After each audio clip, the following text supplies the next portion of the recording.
Hey folks, David Molnar here, your photography mentor, and we have the one and only Rich Coleman tuning in live today as my co-host. Welcome to episode 47. Oh wait, episode 3 of the podcast. It's like dog years. It feels like 47. Oh yeah. Hey, Rich, I have a question for you. Gosh, I forgot to think of my question ahead of time. It's okay. I'm going to try to guess it again. I nailed it last week. I don't think I did this one yet. Did I? Is that the joke? I'm like blanking. I got stage fright right now. Hopefully I didn't do this one yet. This morning, I'm literally like, crap, did I say this one already? Oh no, because I used to do it. It'll be really funny, and I'm not going to edit it out. So 2 weeks in a row. All right. So I this morning I was rushing out of the house and I stepped on a cornflake. Does that make me a serial killer? It also did on our first week, yes. Yeah, it sounds like I thought I did that one. I couldn't remember it. I didn't come prepared to do a new joke. I'm so sorry. I'm gonna get you like one of those tearaway like word of the day calendars with dad jokes. I've got a ton of them. I just like it was like stage fright. I was really scared. So it happens to us all, even when you have perfect jaw lines and chiseled abs, David. It still happens. Okay. Well, I don't know who you're talking about. I need to get chiseled abs. I got that 20 pounds of bad weight going on, if you know what I'm talking about. Nah. I mean, like, let's get real for a minute. Your father is like the best looking, whatever age he is, man, I've ever seen in my life. Like, your dad makes me embarrassed. Like, if I like, let's say I'm at the gym or the Y and your dad's there, I'm like now the guy that goes swimming with my shirt on. That's how good your dad looks. Like, that has nothing to do with anything. That's just, he's ripped. He pretty much had a Bill Molnar. If you're ever listening, I don't know if my dad even knows I have a podcast. I should tell him, but we should tell him. Bill Molnar, my dad. Have him on. Yeah. We should have my dad on. It'd be fun because he was my photography inspiration. My dad, he gave me my first camera. If you're watching this camera right here, he was awesome. But he pretty much had an 8-pack until he was around 55. 55-ish, and now I feel like it's simmering down a little teeny bit. But yeah, he's a good one. Ford asked if this is a new one. Yeah, it is a new podcast. I just used the same joke. Sorry about that. Wow, we're already catching heat online. I know. It's like, gosh, same jokes. Like, sorry. Just imagine being my kids. It is Tuesday, March 3rd. Today at 11 a.m. Yeah. Central Time. Well, for you, yeah. Right. Well, that's the central question. What time zone are you on? Yeah, there it is. That's better. That was better than the cornflake. Yeah, I flaked on that question. Sorry, man. There it is. It's like my corny jokes just keep on repeating themselves. That's it. That's good. That's awesome. All right. Well, this is your photography mentor podcast. We should probably talk about something photography and not just chiseled abs and cornflakes. But I guess is there anything else? I mean, let's be real. It's like the. What movie was that where he's like, is there no one else? Is that Gladiator? Is that the Gladiator movie? I think, maybe. Yeah. I'd be glad if you could tell me. No. I mean, Gladiator's a great movie. Like talking about film and like cinema. That was great. Yeah. We'll have to sit on that one. Rich, we're going to do a giveaway today. Do we ever decide what we're going to give away today? We never decided. It's funny because Crystal, our awesome lady who does stuff I forget because I suck. That lady within the business. Crystal's our community manager. Was like, hey, what do you give? I was like, what? She was like, what are you giving away? And I was like, yes. And she's like, no. Like, what are you giving away? Well, we do a giveaway every week, so we're going to give away something. We just haven't decided what that is yet. Yeah. Right? Yeah. I think and this is not scripted. Let's give away something. No, it's very scripted. I'm reading from a teleprompter. Clearly. Yeah. Yeah. What do you want from 2 weeks ago? It's just the wrong file. It's the wrong teleprompter file. Exactly. What do you want to give away? What's something cool? Like, what's something sexy? I'm gonna call it. You call it. It's your day. Let's give away 2 things. Let's have 2 giveaways. Throwing another curveball at Crystal. Because I'm having to access I'm all nervous. I'm like, crap, because if you say this on air, then we have to pay for it. Yeah, it has to happen. I think we should give away a memory card. Okay, I can remember that. SanDisk. That way, because we're talking about like stories and memorizing, and memories. Hey, SanDisk, can you start sponsoring us? Because we use your memory card all the time. Gosh, man. You know? Yeah, Like, Lexar sucks. No, I'm just kidding. I've never had an issue with SanDisk, and I will always love SanDisk. yeah, just And let's give away. We argue about this, and we'll give away yours because you're the photography mentor, David Molnar. I'm like the photography mentor friend. we're Let's give giving away my your hard drive. Like, what hard drive do you like to give away? Oh, gosh, this is an expensive giveaway day, but that's okay. I like to use the Seagate 5 terabytes. They might be higher than that now. I haven't bought one in a few months or a little bit, but Right, 5 terabytes. you could have said 2, but that's fine. You jumped to the 5 terabyte. You know, like only the best for Yeah. for our students. You know what I mean? So 5 terabyte hard drive. And yeah, The memory it's card's amazing. only going to be like 512 megabytes. It's going to be like a 1994 CF card. That's all Do you we remember have. that? Like shooting with I think 512 megabytes, and then like at weddings, you're like swapping them out like 100 times because you're like, crap. Did you know, ever like, did you ever get the first one that was like a hard drive that spun? Like there was actually spinning parts in the first CF card. I don't know if I ever took that one for a spin. I'm gonna There silence it my is. phone here. But- Yeah, there we go. I'm getting text notifications about lunch. Kendra Burgett says, "Oh goodness, I need a hard drive. Are you kidding me?" 5 terabytes. I know. I mean, I was like here's a half. I mean, David's giving away the farm here. I love it. Hey, you're the one that said we're going to do 2 things. So, all right, cool. Well, we're going to do that. So here's the criteria for winning today. We're going to randomly draw someone, but in order to be eligible to be randomly drawn, I need you to share. We need you to please just share this podcast video if you are tuning in live. You know, and if you're not tuning in live. Can you rate us on iTunes? That would be so awesome. It's funny, iTunes, I keep on seeing iTunes is saying we have 3 ratings, and I'm like, what? And then the next second it'll be like 70, and I'm like, what is it? What is going on here? I don't know. Maybe I'm the only one that's seeing that. But we have a bunch of ratings, but we want more because we just want to help more people. All right, so we want to spread this message of just helping people pursue their photography dreams. So if you could rate us on iTunes, but if you're live right now, just click the share button for the Facebook Live video, and then you'll be eligible to win the 2 giveaways today. The hard drive, hard drive a bargain, yeah. Anyways, the hard drive and the SanDisk memory card. Do we say how much of a memory card we're giving away? I don't know. I have this one. That's like what was closer. That's a 32. 32. We'll give away a 64 because I have a 256 right here. We'll give away a 64 gig. Does that sound good? 64 gig. Can't hide money. Yeah, it's fine. Well, the 32 gig one is like, yeah. Anyways, David, I get it right in camera, so like my shot count is really low. I mean, if it takes you 256 gigs to, whatever, that's fine. That's you. Nancy said she already shared. Bobby Parker said she shared. That's awesome. You guys are amazing. Anita Smith. So you guys are great. Chantel, she shared. Thanks for Chanteling us that. Go Chantel. That. Yeah. Yep. Absolutely. And Ston, that's a cool name. Ston said she shared and she could use this hard drive. So fantastic. All right. So Rich, today, last week we talked a little bit about my story and about when you can call yourself a photographer. And this week I thought it'd be fun to kind of dive into who the flip is Rich. Yeah, can you beep that one out? I said flip. I got it. I just don't want our listeners flipping out. Who the flip is Rich Coleman? Who is this guy? And I don't mean that in a derogatory sense, but a lot of you guys maybe have been following along the Your Photography Mentor page, and you're familiar with my name, David Molnar, and so maybe we've been hung out together on a webinar, or maybe you've seen some of my courses, or maybe you're already a student inside the Photo Mentorship, where you get unlimited access to all of my courses and our Photography Mentors courses. But you guys might be wondering, who is this co-host of David's?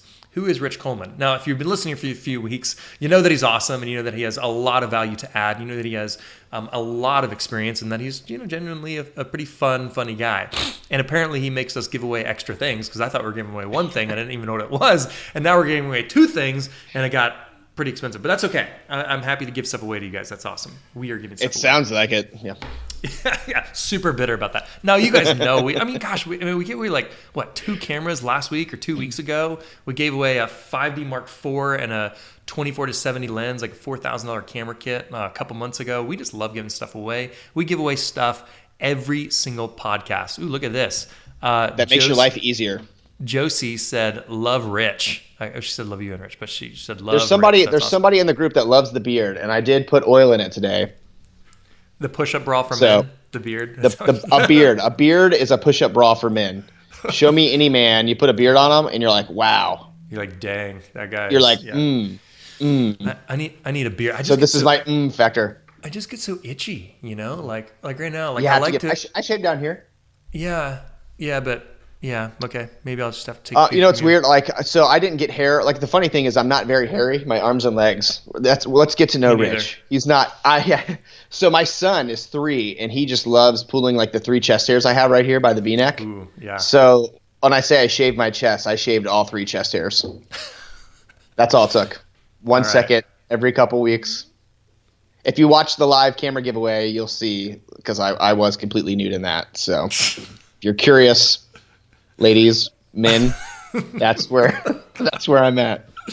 Oh man, you know, thankfully we only saw chest up, but yeah, I'm pretty sure you were nude. I'm not, I can't verify that, but like, yeah. I was in the shower. Yes, I was completely naked. And your wife was like, "What are you talking? Who are you talking to naked in the shower?" You're like, "No one." I was like, "It's David. Leave us alone."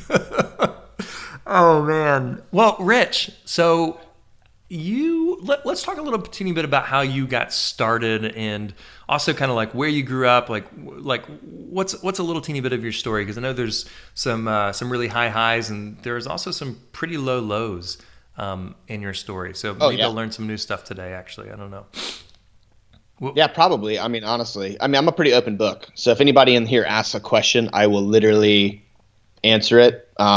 A lot of people hate that about me. A lot of people love it, but if you want my opinion, I give it. So I live on the Outer Banks of North Carolina, which is where hurricanes hit. So if you're curious of where the Outer Banks is, in North Carolina, if you go east and you see a hurricane coming and Jim Cantori freaking out, that's where I live. Being extra dramatic, Jim Cantori. Like he's like freaking out, like I could barely stand, and there's like a kid like building a sandcastle in the background. That's the Weather Channel, folks. True story. That's all fake. Well, I'm on the Outer Banks of North Carolina, beautiful beaches. David has a picture of my wife who's smoking hot and my kids. Well, so we can show off my family unit for a second. Let me share that real quick. All right, so here's Rich's family here. Rich, you can keep on talking if you want. I'm Boom. Family photo on the wife, beach. Yeah, that's where I live. That's like 10 minutes away from my house. And that's my beautiful wife I've known since I was 4 years old. She got hot when I was 16, so that's when I decided to date her. And then that's my daughter. She's 7, Eloise. And my boy, Marty, named 100% after Back to the Future. I'm a huge Back to the Future 80s movies nerd. That is my family unit, and I love them. They're awesome. My friend, amazing photographer, Erin Lundy, took these photos. She's great. You always ask, like, who do you trust to shoot your photos? That list is honestly really short for me, because I'm just like, gosh, I wish I could just do it. So Erin took these, and she's great, and that's my amazing, awesome, funny, crazy family. But yeah, I grew up on the Outer Banks. I'm born and raised right here. And I just kind of want to start off by asking the students a question, or the listeners a question.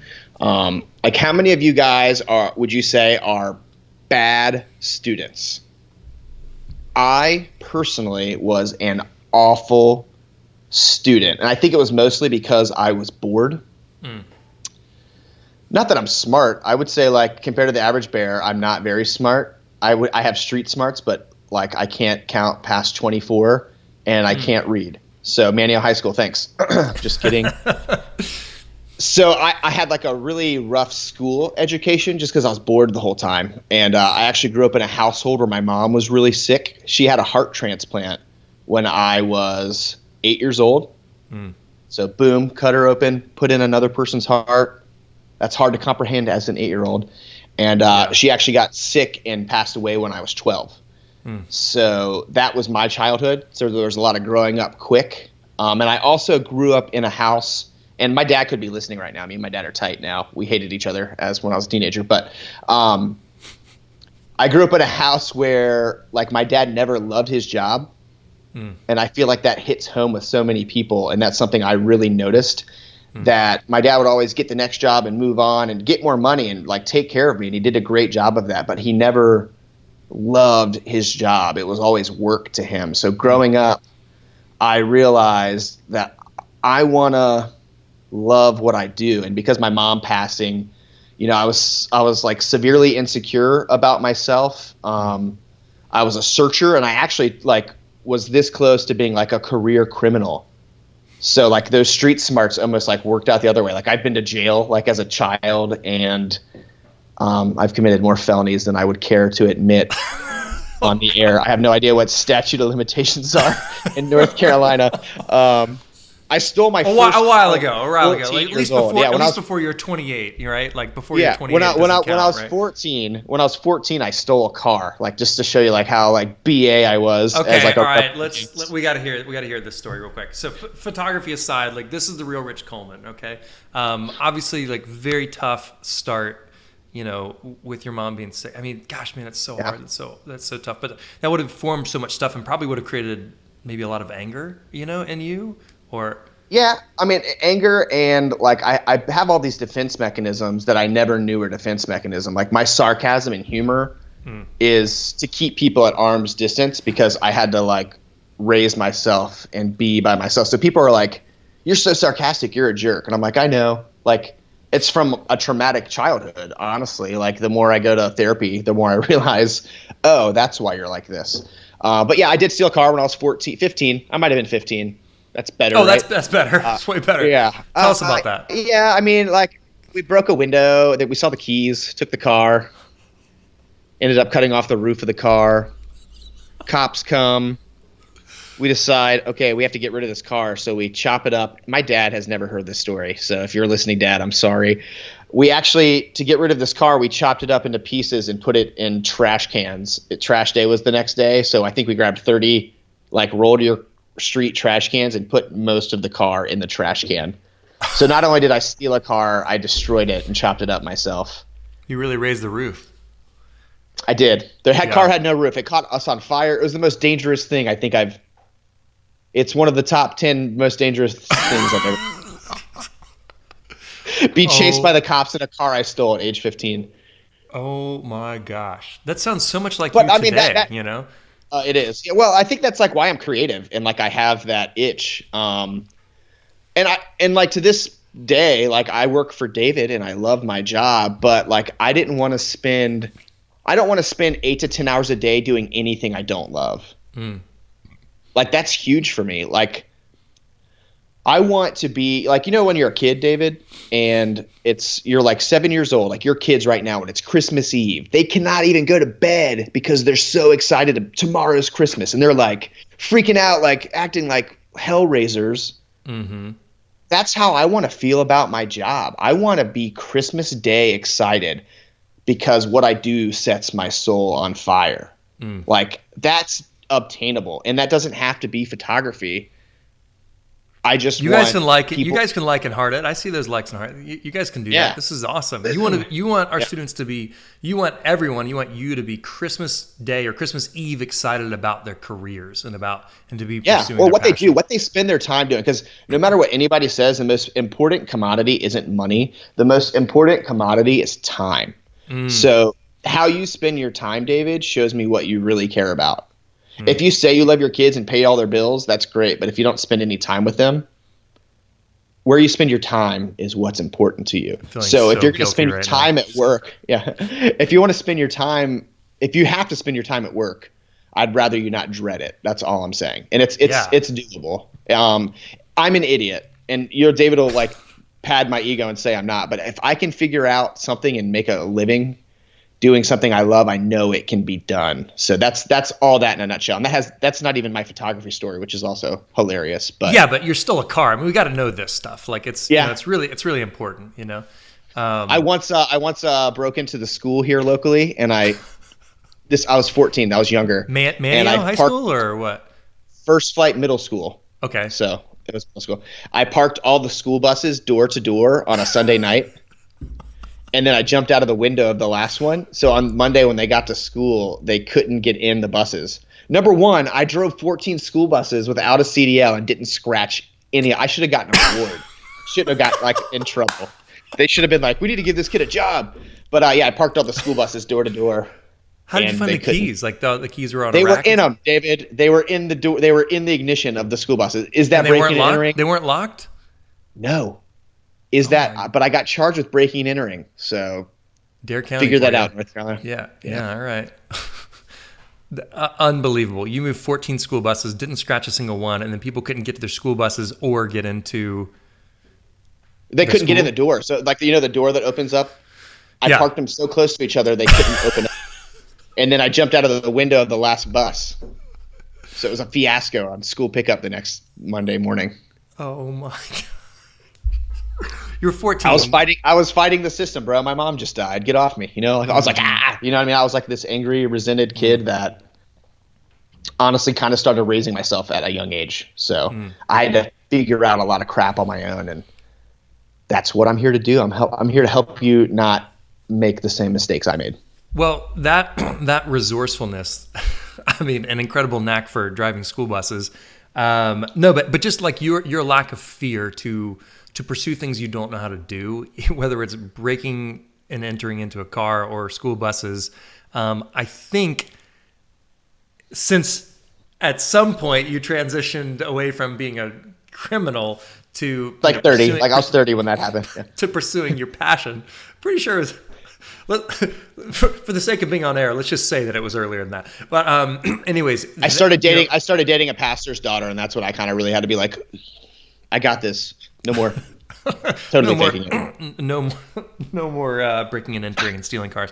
But your ability to figure stuff out because you had to raise yourself from an early age, I think is a real gift. Obviously not like the criminal activity, but the confidence that you probably gained from like figuring out how to drive a school bus or figuring out how to saw the roof off of a car and compartmentalize it or whatever it is. I'm sure that probably translated over into learning something that you're passionate about, whether it was music or photography or basket weaving. I don't know. You're into basket I've weaving, always right? been the kid. I've always been the kid that takes stuff apart. This is a Canon 6D. Oh my gosh. I've never seen the inside of a If you ever camera wanted like to that. see what the brands, yeah, it's weird, right? And that's because I'm stubborn. So I had another 6D that the memory card tooth broke off in here, and I sent it to Canon, and Canon said it's going to be $600 to fix. Wow. And I was kind of like, okay, send it back to me. And then I had this one that was broken, water damaged, and I took it all the way apart, figured out how to get to that compartment, took that compartment apart, got it out, did it in about 30 minutes, and I figured it out for free. So I saved $600, and I have this really cool relic of a camera. That's awesome, man. So Rich, by the way, is the tech nerd guru on our team, right? Because he knows how to do that stuff. I wouldn't touch that with a 10-foot pole. I don't know. Yeah, I wouldn't even. There's no way I would do that. It would be a lot harder to work on it with a 10-foot pole. Look at the focus of this camera. Right. It would be harder to work on it. Yeah. Okay. So you're a criminal when you're a kid. Some sad stuff, some really funny stuff. Walk me past what happened next. Like, how did you start getting into photography? That's a funny story because you don't know this story, but you know people in this story, so it'll be fun for you to hear. All right. Let's hear it. Yeah. I talked about my wife, who I've known since she was 4. She literally had like pigtails, braces, and glasses. And then like one Sunday at church, she showed up in this pink skirt that I still remember. Her hair was straight, her glasses were gone, and her braces were off. And I looked at my friend T. Wyant, who was the best man at my wedding, and I said, "Who the freak is that?" And he was like, "That's Lauren Lee." And I was like, "No, who's that?" And that's when I looked at my friend and I said, "She will be mine." Oh yes. She will be mine. So I started dating her. She wasn't allowed to date till she was 16. So I was like 9 months older. So I was 16 and 9 months, and she was about to turn 16. Okay. And I started like hanging out with her house. She was tutoring me in math. I had never done homework a day in my life. My father will attest. I have never done homework a day in my life. So I started dating Lauren, and because I'm a criminal, her dad is kind of like, okay, I've known Rich also since he was 4. I knew his mom, so I feel for the guy, but this kid might not be great for my daughter. So he started like kind of like insect me and like make sure that I wasn't gonna like steal his daughter's virtue or anything like that. So I started hanging out with Tom, and this is really funny because I was a 16-year-old kid, and Tom says, "Hey, we need to figure out something to do together to spend time together." And he said, "Hey, do you have $300 to buy a camera?" And I looked at him stone cold and said, "Yes, sir." And I immediately called my dad and was like, Did Dad, you I need to steal it? borrow. Did you steal it? I immediately called my dad. I was like, Dad, I need to borrow $250. And I bought a camera, borrowing money from my dad. And me and Tom started this like film photography bonding. Like I bought a Canon 7NE film camera, 35 millimeter camera. And Tom's always loved photography, and that was kind of a thing that we did together. So I started out taking really, really crappy pictures of things around me. Like that's what I did. I was a new photographer, and I was like, cool, point, shoot, point, shoot.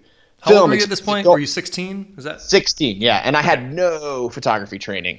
But that quickly evolved into like I wanted to show pictures of things that I liked. So instead of like just taking really crappy pictures of anything, I started taking really crappy pictures of like things I like. Mm-hmm. And what I want people to do is I want them to enjoy a moment with me. I want someone to look at a photo I took and feel what I felt when I took it. Like whether that's like a band I love, like your story last week, whether it's like somebody surfing and you're like stoked and you're like, whoa, sick. Like I want somebody to look at my picture and have that like, whoa, sick moment. And like, that's how we shoot and that's how we edit. And that's how I am. I want you to relive a moment. I'm just not like documenting. I want you to feel what I felt. So I've always been a musician. I actually built this guitar over my head. I've recently gotten back into music, but I used to say I was a musician in a former life. But as I was taking pictures and playing music, it felt the same. Like I was able to get that creative release out. And I was in a battle of the bands in Virginia. We came in second place. Like our girlfriends came. We paid for gas. We paid for food. And like I think we each made $25 or $30 for like winning second place. Mm-hmm. I had my film camera and I took pictures with everybody else but me, like my band. And like 3 weeks later, that production company mailed me a check for $300. So I was like, $30, but it was really fun. Or $300 and it was fun. Like, there's something to this, and I don't want to have a job I hate. So I literally switched my major in college from audio engineer to visual design, like graphic design. And that's like the beginning Rich Coleman photography journey was falling through it. I hit every scrape, bump, bruise, nick on the way to this photography thing. I've made every single mistake you can make. I've done it. And it hurts. So, okay. So the Battle of the Bands, was that high school or was that college or when was that? That was like right in the transition. Like I was like summer in between? It was somewhere in between or maybe like, because I came home a lot because my girlfriend was still at home. I had to follow her. Totally. She's my wife now, so it's okay. Right. And your baby mama. Baby mama. Yep, baby mama times two. Okay, so then you went to college, and did you start? You went to Liberty University, I believe, right? Lynchburg, Virginia, OU. Yeah. Lynchburg, and then did you start shooting intensively there? You said you had a visual design or something like that degree. Yeah, honestly, like I'm like a manipulator, which is a bad thing because of my crappy childhood. So I purposely didn't take. I had to take a film class my freshman year, which it sucks because I just got a brand new Canon XTI and I was pumped. And then I signed up for my first photography class, and they're like, "You're only shooting film for a year." And I was like, "Thanks." But it taught me a lot. When you only have 24 chances to get something right, it really makes you think about what you're shooting, which has completely changed my life, honestly, as hokey as that sounds. Well, I would concur. I think anyone who has shot film back in the day or started with shooting film like you did, like I did, I think it helps you think through photographs better, and it helps you think through what the story should be, and also helps you second guess your settings and try to make sure that you're not accidentally shooting something bad. Because these days when we just grab a camera, we're like click, click, click, click, click, click, click, you can like, oh crap, I was shooting all of those way too bright, so whatever, I'll just set the settings correct now, and then click, click, click, click, click again, take 24 shots or 100 shots and waste them. It doesn't matter anymore because it's all digital.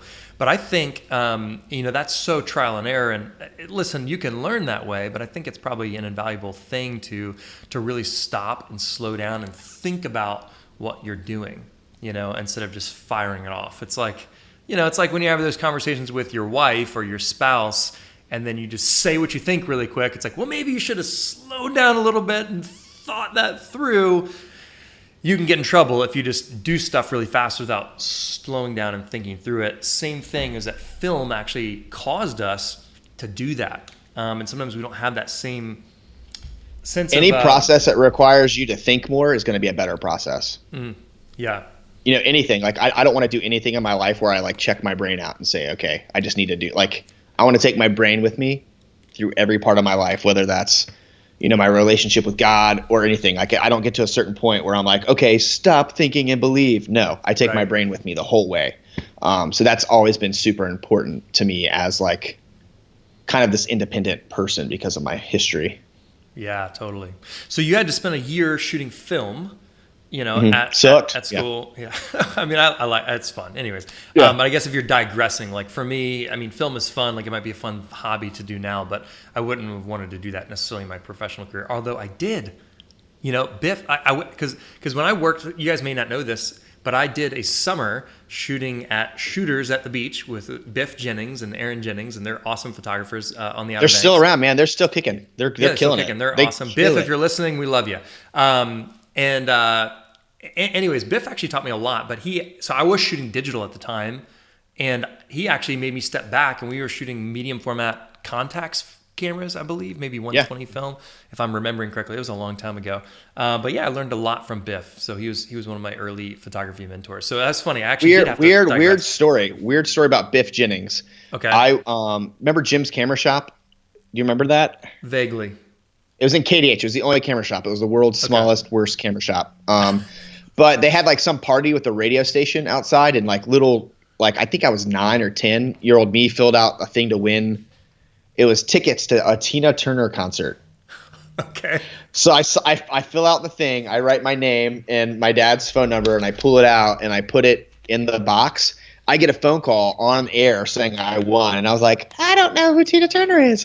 It was really funny. So I go into Jim's camera, and Biff Jennings is working there.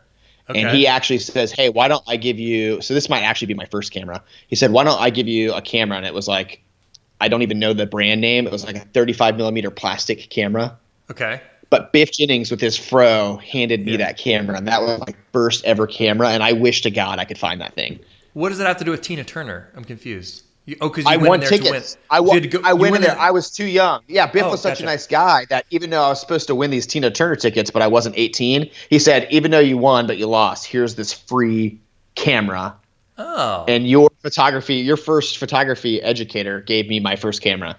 Oh, nice. That's Also, awesome. It has nothing to do with anything, just random.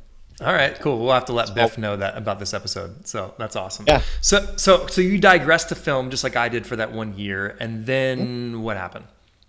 Well, so I'm in school and I'm learning graphic design, and I would say my family wasn't independently wealthy. So I worked 30 hours a week when I was in college at a t-shirt design company, designing t-shirts. People came in with their napkins with like, oh, I hit my microphone, with like a design on it. They were like, okay, make this vector art on a t-shirt. So I sat on a computer all day and turned crappy art into t-shirt art. And that's where I learned the customer's right. Even if you're right, no matter how good I could make art, you have to give the customer what they want in that profession. So I learned a lot. I probably learned just as much working when I was in college than I did from college. And it was really cool. So I started like my second year at Liberty University, I started marketing a little bit and reaching out to shoot weddings, which if you would have asked me back then, do you want to be a wedding photographer? I would have laughed and said, all wedding photographers are fat, bald, old, and ugly. Like, I'm not going to be that. No offense to anyone. Just David. So as I was working a job and I started doing these weddings, I was like, holy crap. Like, I'm booking like 10 weddings and they're paying me $2,000, $2,500. Like, while you're in college? I'm 20 years old. I'm stoked. You're I figured out right there in that moment that I could turn something I liked or loved into a career. And that was it. And then I fell in love with like the story of a wedding and how every wedding's different. And I'm just like capturing that feeling for the bride and groom. Like, it's not about taking a picture of a bride and groom. It's about the way they're interacting and feeling with each other. I'm able to capture that moment and that feeling in a photo forever, and then give it to them as not a gift because they're paying me, but as a product. So it's I did that for years. I mean, from then that kind of like, I honestly dropped out of college my senior year because I was doing so many weddings, and my professors told me it was okay. Really? Yeah. They're like, well, we can't. Yeah. Anyways, so they were like, "You're." Go ahead. No. Go ahead. You said they were like, what? It's your story. I asked. I said like, "Hey, I'm getting married," and because I was a young Christian, and that's what we do. We get married young. And I was like, I have 25 weddings in the books. What should I do? And my teachers were like, well, how much money is that? And I was like, man, it's like 50 grand. And the teachers looked at me and said, don't finish school, go work. They're like, your paper will not help you in life any. Which some people will listen to this and hate that. My dad did not understand it, which he's stoked now. My dad only has one tattoo. My dad was drunk in Florida at a bike week, and he has the Coleman Shots logo tattooed on his arm. It is hilarious. That's his company, Coleman Shots, by the way. Yeah. You can find me at the Rich Coleman.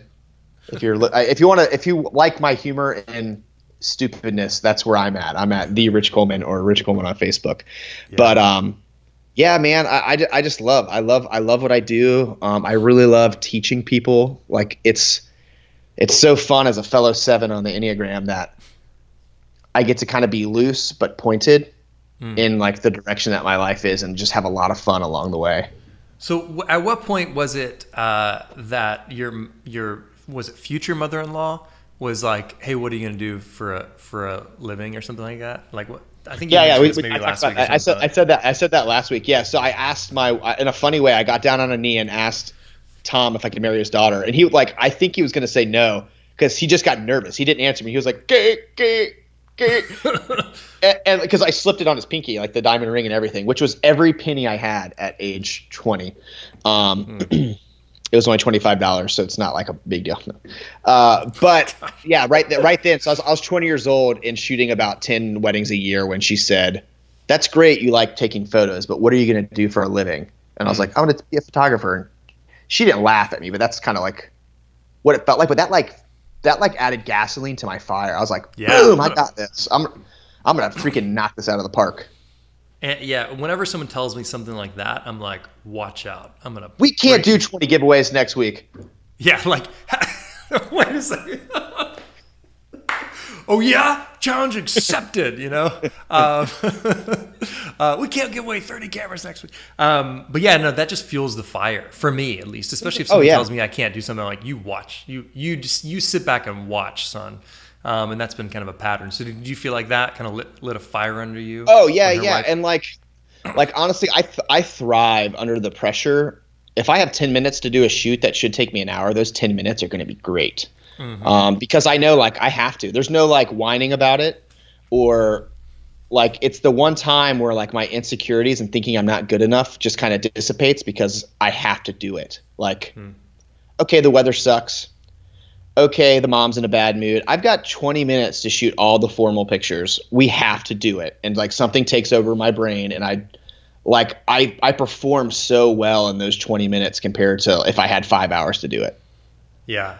Well, yeah, I was thinking about it, and it's like sometimes when you have to do something, the necessity makes you just turn into a different person, and your gut instinct starts firing. Because so many people are nervous, like, I don't know how to direct people and stuff. Like, let me tell you, when you have like a few minutes to do all this stuff and you have 100 people in the room staring at you, like I have locked up in the past. There's been moments where I'm like, but what happens, especially after you get a little bit of experience, all of a sudden you're like, okay, let's do this, and you stop worrying about what other people are thinking of you, and you just start directing traffic.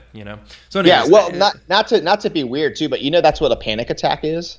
As somebody who sees a therapist, and I love my therapist, like a panic attack is flight or flight. So either you can like get focused and things shut off that don't need to like you know what I mean? Like worrying about things when you're in a panic mode doesn't help you. So like your brain is doing all these chemical things to like make your vision actually narrows when you're having a panic attack because it's focusing. It's just like an animal that sees a lion in the wild. Like it has a panic attack and can either fight or flight. And that's how like God designed us to have that.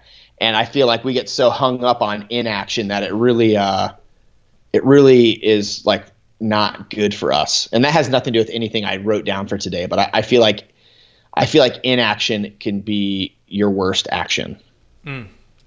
Sometimes when you don't know what to do, you need to start moving in a direction. Yeah. Not always. Okay. Course correcting is fine. Yeah.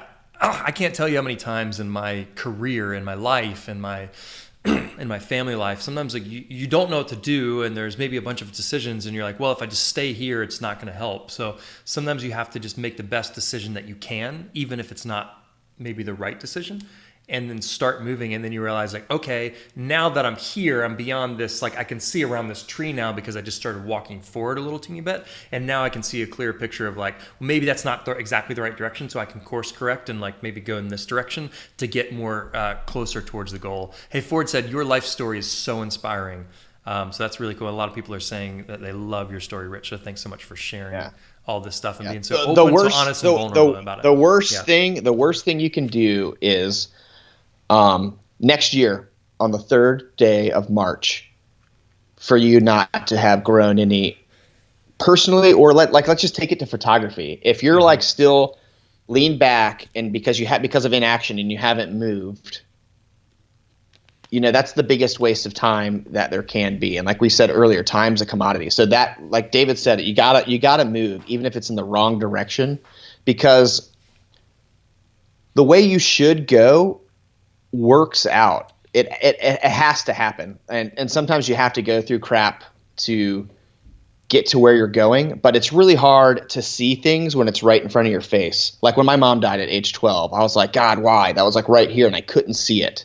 So as soon as you can move and get perspective, like I can't focus right here, but man, like when it's here, like 5 years later, 10 years later, 30 years later, I can see why things happen and I have perspective on it because I moved and I went down a road that I ultimately am going on. So you just got to move. I love that. I'm sorry to like harp on that, but that's such a big thing. Move. I love that. I love that. Dia just said this question, or said, how do you climb a mountain? You take one step at a time. And obviously it's the same thing for like, how do you eat an elephant, one bite at a time, and all stuff like that. But let me also cause this is such a potent, powerful point for us as photographers or artists to learn. There are so many times when you might feel paralyzed and not know what to do. I know so many of our students at different points say like, I don't know how to pose people. Like, I'm not sure what to do. Like, well, just take our naturally pose your subjects like a pro course and then you'll know what to do. But one of the things we talk about is that sometimes, let's talk about posing for a second, just as an example of this, just the idea of sometimes you just need to take a step forward and start moving in a direction and figure out where you need to course correct. Same thing with your photography business, maybe same thing with your career, maybe same thing with relationships. I don't know if this person is the one. I'm not sure if this person I need to marry. Well, you need to take a step forward and like start seeing if you like that person a little bit more, and then maybe you'll figure out later that they are right or they're not right. But as it pertains to posing, let's give a photography example for a second. I don't know how to pose something, or I'm scared to tell them a pose that they don't, that is not going to work well. And you're like, I don't know if it should be this, or if it should be this, or if it should be, all these different crazy hand positions, right? If it should be flexing, like whatever it is. And the reality is that sometimes, you have to just start putting people through a rotation of positions, or chin positions, or body positions, or weight shifting from one side to the other as it pertains to posing, so that you can start identifying what is working Okay, and then encourage more of that out of them. So, for instance, if I have no idea what's going to work well when I'm posing, let's say Rich Coleman here, and I'm like, I can just start telling him to like, hey, shift your weight towards the back foot. All right, cool, that looks fantastic. Even if I don't like it, I'm still going to be like, okay, cool. All right, now hold your arm like this. All right, now shoulders back and straight. Okay, perfect. All right, now perfect. Now shift your weight to your front foot and be like, oh man, I love that right there. That's fantastic. Now chin down a little teeny bit. Love that. It's perfect. That's just you never tell me. You would never tell me to put my chin down. Trust me. So the point is that maybe I don't know what's going to work yet, whether it's in photography or life or posing or landscape photography or your relationships. But when you start moving, you start identifying what's not working, what's not the right direction, and you might start noticing, or the background might start clearing up a little teeny bit. You might start getting a clearer picture of where you want to go. So sometimes you just have to take that step forward and then trust your gut that you're going to figure it out as you're moving along that path. So I think this is something I want to hear your take on it, because it just hit me, and maybe this has been said before by somebody else, but photography is adapting on the fly. It's either moving your subject because it doesn't look right, but I mean, with me and where I live and the weather being such a factor, I'm always changing my camera settings. So like photography is adapting on the fly. It's moving, it's changing. And that's kind of segues into like something super important to me. Photography is art, and us as artists really need to own our trade, own our craft. Mm-hmm. We need to respect this thing. It's not snapshots. It's the Mona Lisa. It's something that has the opportunity to last forever. It's something that like a picture of my mom is worth like $1 billion, yeah. It's something that people take for granted, and they won't call their mom for like a month. And I'm like, wow, I wish I had a mom I couldn't call. It's one of those things you take for granted until something major happens. And I hope everybody gets off this podcast and just calls their mom and tells them they love them. And I'll call my mother-in-law after this and tell her that, because she really filled that role for me. But keep photography art. You're not just going to fall into a photography career. It takes training, practice, and focus. Like, you have to work at it. You're not just going to buy a $4,000 camera, pick it up, and you be great just because, it's a camera that takes great photos. A photographer takes great photos. Right. That's such good advice, Rich. Thanks for sharing that. So let's move forward a little teeny bit in your story. So there's so many potent nuggets there. We like had to stop and like talk about all the life principles, like call your mom. I'm like, man, I need to call my mom right now. I'm so grateful. Like, she had a really tough year, a couple of years health wise, and I wasn't sure. We just weren't sure like how it was going to turn out. And now she's great. She's thriving. She had to have a pretty serious surgery and then some recovery time, but now she's great. But it made me I hugged her last week, if that makes you feel better. I didn't. I hugged her. I hugged your mom last week.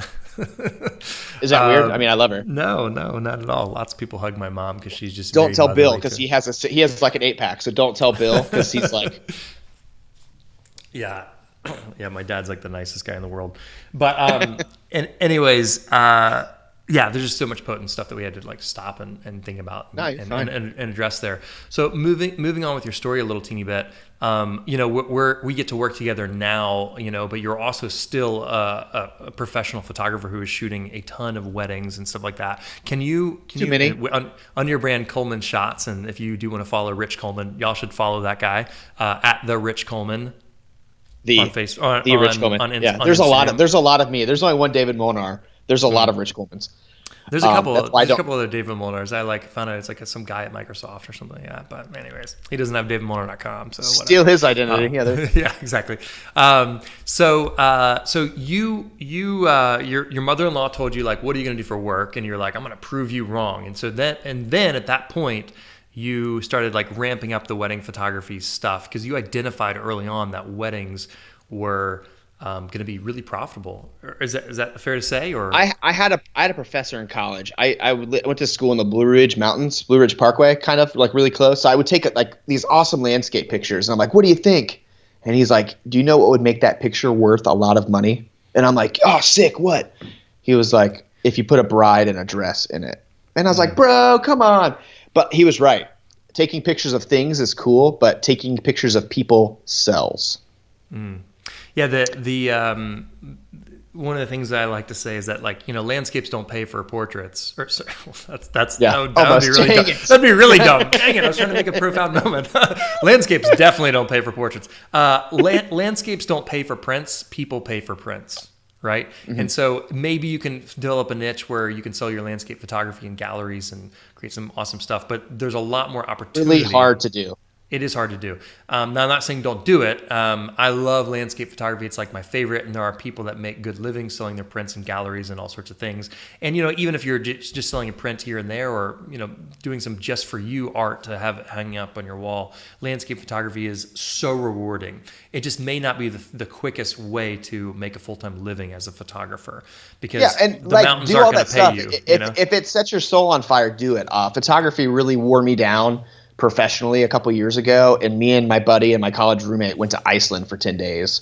So I started hating this thing that I loved for so long. I was like, God, what can I do? And it was like, go take pictures that you want to take. Cause I would put my camera down and not touch it for months because it was work. And I was like, no. Right. So I went to Iceland and saw the Northern Lights every night, and was again, that stoke factor. Somebody just landed a trick. I was like, whoa, look at the, it was just you need to fall in love with photography. And one honestly super important part that missed from my story is a bunch of phone calls that were super nervous to David Molnar throughout this beginning process. How'd you get that guy's number?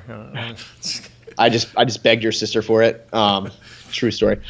But that's kind of how you have the photo mentorship and you are the photography mentor, but no BS, you've always been my mentor.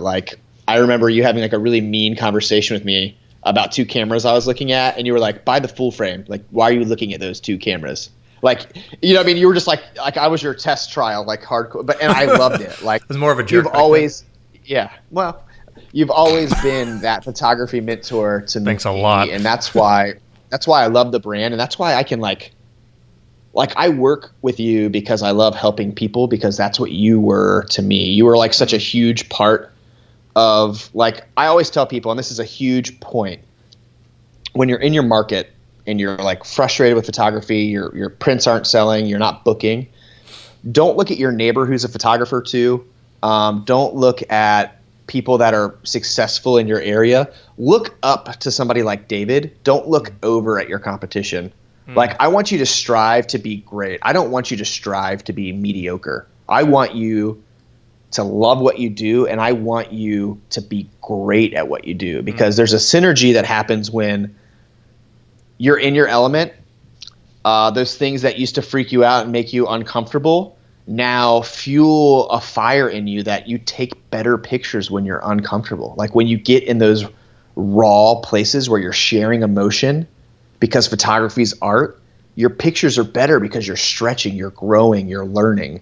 And that's, if you listen to nothing else I say today, it's keep learning.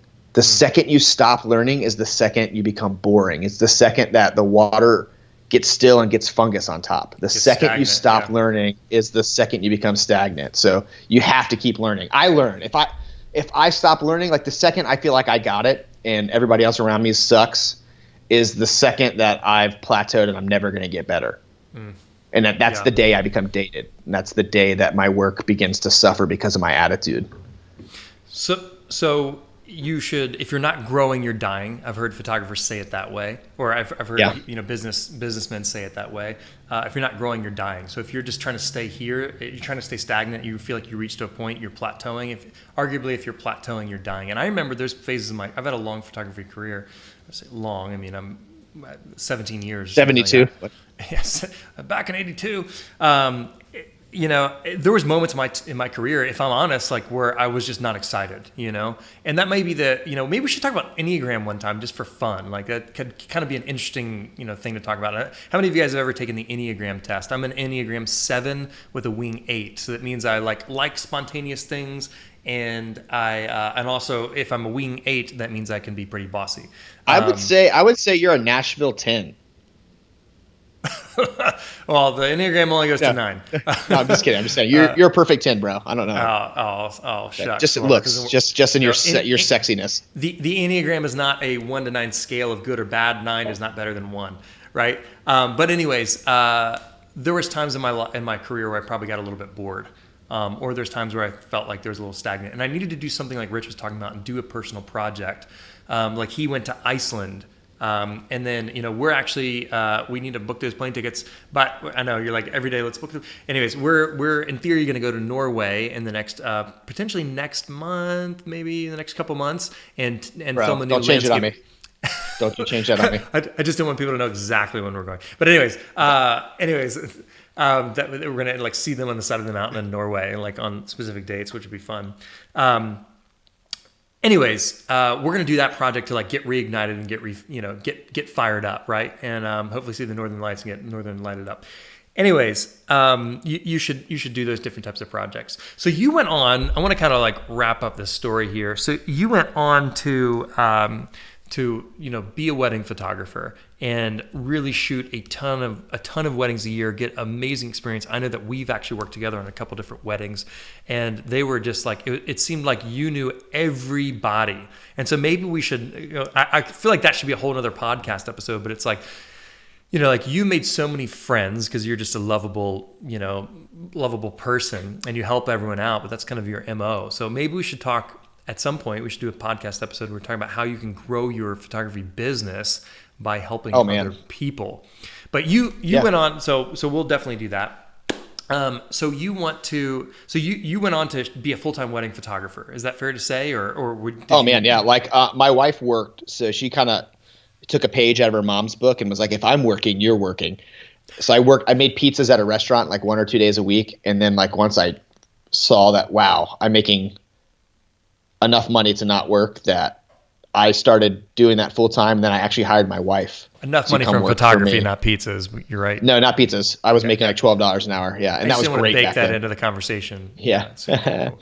But yeah, I pretty early on. I was a full time photographer, like hardcore by age 21, 22, and I bought my house when I was 24. Like I didn't pay for it, but I was able to show the bank that I was making enough money. Yeah, no. You got a mortgage. Still owns my you house. got a mortgage. Okay, yeah. I was like, you're paying for it. I paid for it in cash, just tips. It was just tip money. That's how good I did. Tips from baking pizzas. Yeah. Yeah. That's awesome. Just the tip. And there's obviously so much more to the story, but I just want to give you guys a little context of like who you're listening to. It's a criminal, and no, I'm just kidding. I can live with that. We'll tell you my nickname next week. Oh. Yeah. Yeah. Yes. His nickname. I was like, we could do it. Let's get explicit on episode 3. This is episode 3. Are you scared? You're saying episode 4? That's what I'm saying. No, let's do it now. I'm not scared. This is the Rich episode. I feel like we should do it at the beginning of next episode. Should we do that? Okay.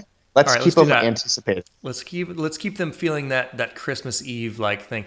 Listen, his nickname is so fun. Like the stories behind his nickname is so funny to me. I still get called it today. It still happens. Like somebody texted me why we're on this thing with that name. Yeah, so I'm excited I'm excited and a little bit nervous because I was like, I don't want to get an explicit rating on iTunes. You can only be a little excited. That's a little foreshadowing to what's coming up.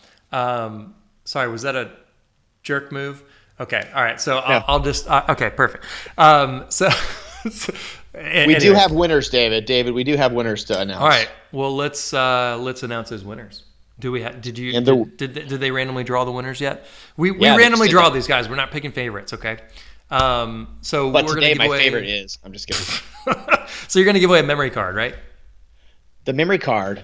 Hey, real quick. I want to talk about right before we do the giveaways. I just want to kind of talk about the photo mentorship, which makes this podcast possible. The photo mentorship, which pays for these memory cards. Right, which pays for these memory cards. And so if you want us to be able to keep on giving away stuff to you guys, the Photo Mentorship is our amazing membership community where you can stream unlimited access to all of our courses and get unlimited questions answered by photography experts like me or Rich Coleman or our other photography mentors. And you can check that out at thephotomentorship.com. All right.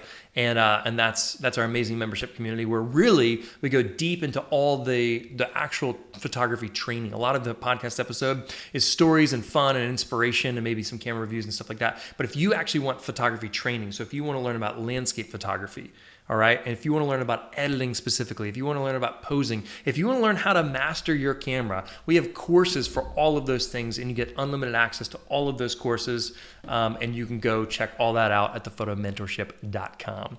You ready to give away some stuff? Let's give away stuff. I'm just going to say it again because I don't know if we're legally allowed to say it. Look at that focus on this thing.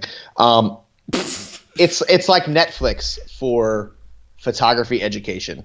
Yeah, like that's like a really good way. Like because But beyond Netflix, if Netflix had a lot of amazing people that like was a community and we did giveaway, if Netflix did giveaways, if Netflix answered all your professional questions, if Netflix made stuff that was actually good, I'm just kidding. I like saying I wrote like it's like super hands-on. Like I reviewed this camera and I showed you where every button is on it. I showed you what every button does, and I told you like what I thought of it. I really like the way you buttoned up that tutorial too. Yeah, I mean, it's really cool. It not only are you learning, but like it's kind of for like, if you can't get something out of it, I doubt your brain. Like it's good stuff. Not because I work there, but because I'm helping people not go to jail like I did. I'm helping people not delete a wedding. I'm helping people get to their photography goals a lot faster. And that's why I can stand behind what we do, because that's all we're doing. I love that. Love that. All right, winners. Give me your best drum roll. My best drum roll. Okay. Can I do it? So I just started doing keto again, so I can lose some of this dad weight. So I'm gonna like start banging on my stomach. Hopefully it's gonna get like more solid. But I'll do the drum roll. Ready? Yeah, your camera is just doing awesome. All right, ready? It's Jack today. All right, so I don't even know who these winners are. We've randomly draw them. We're giving away the memory card first. If I remember correctly. Okay, ready? Drum roll this. And the winner is Brittany Crane. Woo, woo, woo, woo, woo. Brittany Crane. All right, awesome. Brittany Crane, you have won a memory card. What did we say? 64 gig memory card? Yeah, Crystal will get your info, and I will stalk you now. So thanks for your mailing address. I'm just kidding. Don't give it to anybody but Crystal. Bobby Parker Lacole says, thanks for helping people not go to jail. She's laughing. So that's awesome. Yeah, that's awesome. Or I can teach, like, honestly, I should have went to jail a lot more. Like, I really did way more than I got caught for. So if anything, I can teach you how to not get caught. I think Barbara said it's photography for dummies all the way to professional, and here's great tips. Okay, I think she's talking about the photo mentorship. In other words, like we break things down super simple. So okay, cool, that's awesme. I'm like, did she call me dumb? Did she call me dumb? Like, you call me a dummy? Find out where she lives, Crystal. Well, in all honesty, we try to break down photography tutorials to where they're just really, really easy to understand, and also show people step by step so you can look over our shoulder and see changes and stuff like that in real time. So anyways, yeah, the photomentorship.com is awesome. Go check it out, please. Well, I mean, no, the coolest part about it is, and the reason I love it is, you can get online education places, but you can't talk to me. Not me, but like I'm going on there and I'm answering questions. Crystal's on there answering questions every 20 seconds. It's a community. It's like a group of my friends, not that is really awesome. A group of me yelling at people. Right. Well, that is one of the coolest things about the photo mentorship is that you actually get your questions answered. We're present. It's not like pre-recorded junk that you're only seeing when you want to learn how to shoot a lighthouse. It's like you can hop online and ask me a question about that course, and I'm like, we haven't filmed it yet. Right. I'm just kidding. The lighthouse course. Yeah. No. But that is really amazing because we do live trainings. Like tomorrow, we're doing a live training. We're starting a family portrait boot camp tomorrow. Live. So if you join the photo mentorship today, you can get in on the first episode of the family portrait boot camp that we're going to be doing for the rest of this month, and so you get access to all of our new courses, and you get all your questions answered. Yeah, we did the flash photography boot camp for the entire month of February last month, which is really awesome, and so it's really awesome. But you're right. I was gonna flash everybody, but I had no batteries. Yeah. I guess next time you just need to charge up, But that is cool that you can get all your questions answered and photo critiques and all sorts of stuff like that. So, okay, cool. Last giveaway. The freaking huge, big What is it? A Seagate? No. Yeah, this hard drive. Yeah, 5 terabyte. Unless there's like a newer one, but the 5 terabyte Seagate hard drive. What did you say? Watergate. All right, so that really hurt my stomach last time when I was banging on it. I think I need to develop more abs, but I'll do it again just because I'm like trying to get tougher. All right, you ready? Can you announce the winner? I don't even know what it is. We've randomly drawn. And the winner of the hard drive is Sandra Pitts. Sandra Pitts. Sandra was also my mother-in-law's name, so that's kind of cool. I'm thinking about you today, Sandra. Yep, that's awesome. So fantastic. So Sandra Pitts, you have won. What did we just give away? Hard drive. I'm like hard drive, bro. I'm like ready for lunch. Hey, guys, you guys are amazing. Thank you so much for tuning in to the Your Photography Mentor podcast. Isn't Rich amazing? Aren't you guys stoked that we have Rich with his it's like with his vast experience in criminal activity, and what don't you guys want to learn from a real person, someone who will actually tell you like, hey, listen, I stole a car when I was 15, or my mom passed away, and this is why I became so self-reliant and such a self-starter. Like Rich is really an amazing human. I feel so blessed to be able to have him kind of partner with me in the photo mentorship and be able to answer people's questions and create courses and content, and also be my co-host in this podcast. So I'm just really excited and feel very blessed to have Rich on. So shucks. Rich did an awesome job today, so thanks so much for telling us part of your story. Many more funny, hilarious stories to come, including your nickname, which we're going to talk about at the beginning of the episode. Next episode 4, that'll be episode 4 next week.